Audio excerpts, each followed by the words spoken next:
I just come to the point just to see the things that are on, and that's why I've come tonight, because I don't very often do the dance things that you've got on your programme.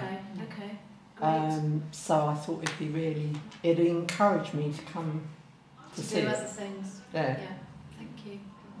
I come here to see a lot of your dance companies, professional companies.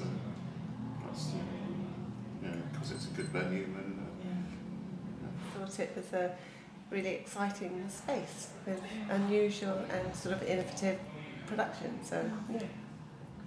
So Ben is our new resident artist. So we've invited him to become associated with the Point on a much more permanent level, which he accepted and delighted. He's going to give you a background on what he's doing. But he has been making this piece of work for the last 3 weeks in the space. And I don't know if all of you are aware, there's accommodation next to the space. There's accommodation for 11 artists.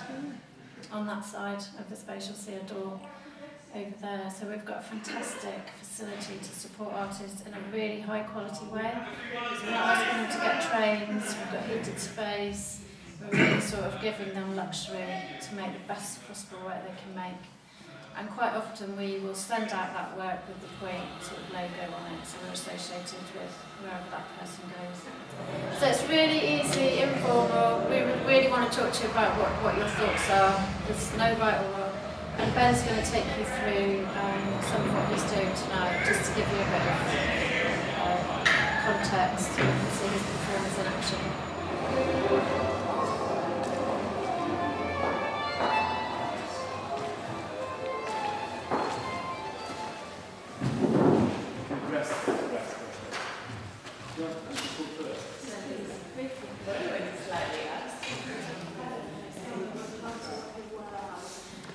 So I'd just like to welcome you to Ben Wright. We haven't done names yet.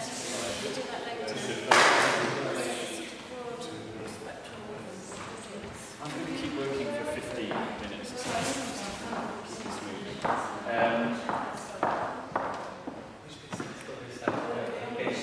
Nowhere to start, to be honest. I had a commission for the Place Prize and I developed this pretty random piece of work that was about teaching the audience how to disco dance in 15 minutes. And it was called This Moment in Your Life. And it got picked up by Time Out and presented at the Royal Opera House over like a weekend. It was Time Out curated it. And so it kind of got this sort of weird cult status in a weird sort of way. And I've never toured it. It's always just been this kind of one-off thing we put together and then sort of left. And I felt that it probably warranted touring, and it definitely needs an audience, because it doesn't work unless there's an audience. So part and parcel of this tour is massive audience development in terms of each venue that we go to. I think that we've actually begun to sort of generate quite a significant amount of buzz, I think, which is exciting.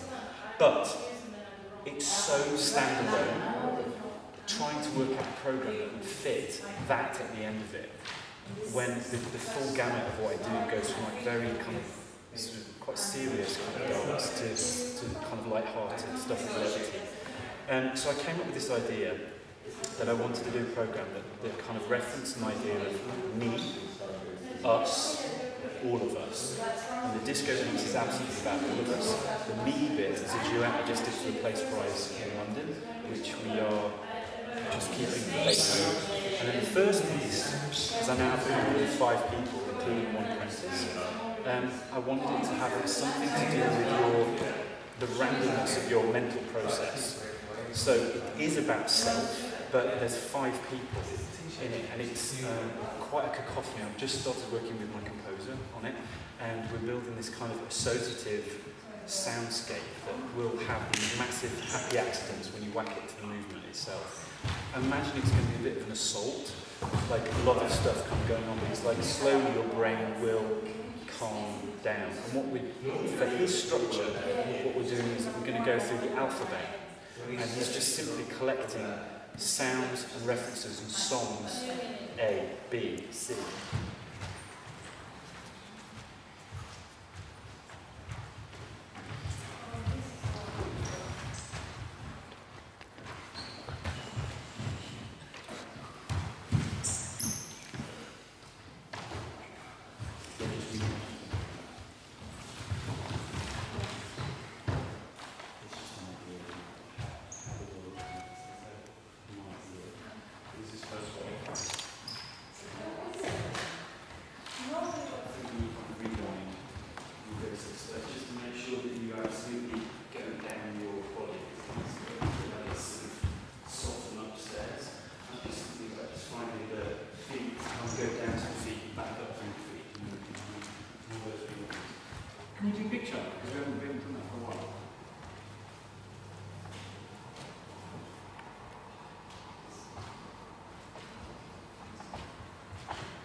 As soon as I'm trying to play with the idea like in my head, like how t-shirts change.